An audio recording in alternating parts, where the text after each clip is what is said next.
Welcome to Rajapalayam recipes. நம்ம நேற்று Coimbatore home centre போயிருந்தோம்.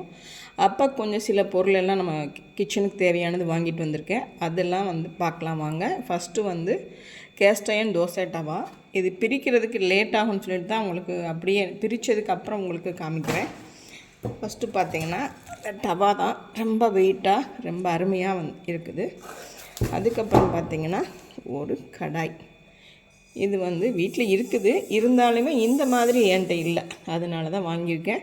நல்லா தாராளமாக நம்ம ஃப்ரை பண்ணுறதுக்காக இது ஒன்று வாங்கியிருக்கேன். அது உட்டன் பிடி ஹேண்டில் போட்டதுனால ரொம்ப நல்லாயிருக்குன்னு சொல்லிட்டு வாங்கிட்டு வந்திருக்கோம்.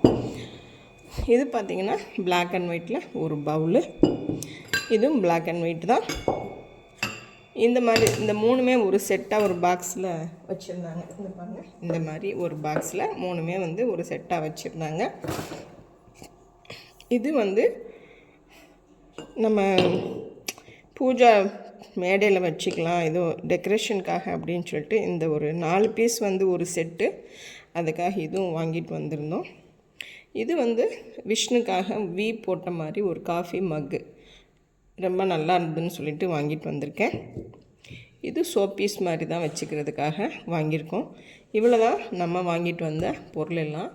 நான் எல்லாமே காஸ்ட்லின்னு நினைக்கலாம், ஆனால் ரொம்ப நல்ல குவாலிட்டி, இது சூப்பராக இருக்கும்.